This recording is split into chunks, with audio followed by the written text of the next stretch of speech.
Satu orang sahabat Nabi yang paling junior pun kalau hidup zaman sekarang tidak akan bisa dikalahi oleh imannya umat seluruh dunia. Hadirin, Allahu Akbar, Allahu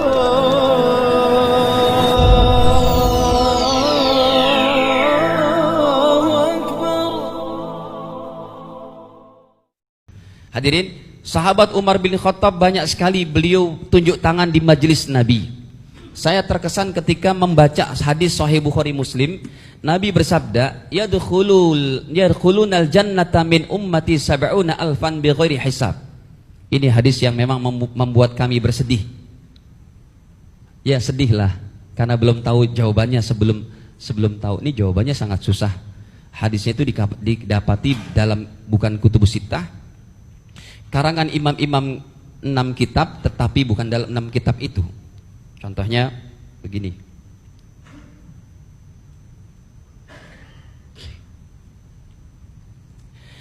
Nabi bersabda, la yadkhulanna min ummati sab'una alfan. Pada hadis Sahih Bukhari Muslim, baginda katakan, umatku akan masuk surga sab'una alfan, 70.000 orang, ya, bi ghairi hisab. Mana teh? Akan masuk ke dalam surga umatku 70.000 orang, yadkhulunal jannata bi ghairi hisab, tanpa dihisab, tanpa disiksa. 70.000. Hadirin, sahabat Nabi yang berkumpul di Mina, mabit di Mina pada tahun 10 Hijriah, tahqiq Imam Malik rahimahullah, jumlahnya 124.000. Jadi kita tahu diri aja ya Pak, sebab kuotanya ini untuk sahabat Nabi aja nggak cukup. Sahabat Nabi 124.000 kurang lebih. Ini yang masuk surga tanpa hisab, tanpa diperiksa oleh para malaikat amalannya, udah masuk tanpa hisab, tanpa siksa, 70.000. Ini membuat kita Masya Allah bekerja keras untuk mendapat. Nggak bakal lah. Kalau nggak ditambah kuotanya oleh Rasul, tidak bakal. Karena kalau kita masuk tanpa hisab, masa iya sahabat Nabi yang jumlahnya sampai 50.000 itu dihisab?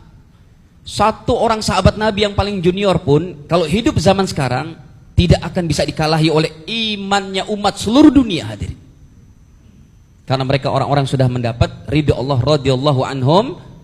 Nah, ini untungnya ada sahabat Umar bin Khattab berkata, ya Rasul, kalau cuma 70.000 yang masuk surga, sedikit dong berarti. Sahabatmu banyak yang gak masuk surga tanpa hisab ya Rasul. Akhirnya Nabi bersabda, wahai Umar, baiklah, saya tambahkan kuotanya kalau gitu. Satu orang dari 70.000 ini bisa membawa 70.000 lagi. Jadi jumlahnya 4,9 miliar. Semoga yang rajin datang sholat berjamaah dan ikut kajian termasuk dalam 4,9 miliar itu Pak. Dah, setelah kami mengetahui hadis itu, jangan pesimis, bismillah, bertobat, beramal. Kalau Anda mau buktinya, saya bukakan kitabnya. Tapi ini memang sampai jam berapa ya Pak Ustadz? Sampai jam 1. Baru poin kedua ini Pak.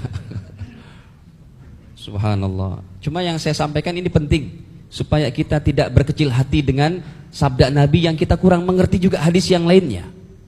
Derajat ini Hasan saya ambil daripada kitab yang jarang dibaca di Indonesia, kitab hadis segini panjangnya, karya Al-Imam Mula Ali Qori, ulama Afghanistan yang hidup abad ke-10 Hijriah. Beliau sejak usia 2 atau 3 tahun dibawa ke Mekah dan menjadi ulama Masjidil Haram, ahli hadisnya di Masjidil Haram abad itu. Karyanya namanya Mirqatul Mafatih ala Mishkatul Masabih. Ini saya buka. Di Indonesia jarang dibuka kitab ini, padahal isinya sangat hebat. Termasuk tadi percakapan Umar bin Khattab, ya Rasulullah 70.000 sangat sedikit, tolong tambahkan kuotanya. Saya dapati di sini. Nih, Al-Mula Ali Qori, ulama Afghanistan yang makamnya di di Ma'la di Mekah. Baik, hadirin, sejenak saya buka hadisnya.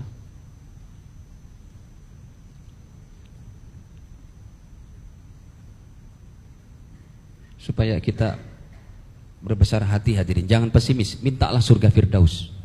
Nih, akhirnya ketika Nabi bersabda, yadkhulunal jannata min ummati sab'una alfa, umatku akan masuk ke surga, yaitu 70.000 orang bi ghairi hisab, tanpa dihisab. Faqala Umar, untunglah nih beliau berkata, Umar ibnul Khattab radhiyallahu anhu, faqala Umar, sab'una alfan ya Rasul, cuma 70.000, sedikit.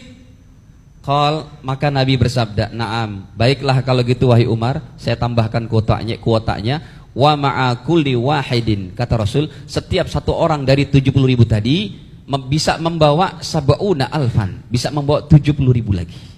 Betul enggak 4,9 miliar? 70.000 kali 70.000 betul enggak? Ya betul aja ya Pak ya. Ya, baik. Nah, hadirin, ini membawa angin segar bagi kita, bismillah. Tapi syaratnya bertobat, istiqomah, dan betul-betul kita jadikan maksud hidup kita ibadah kepada Allah Ta'ala.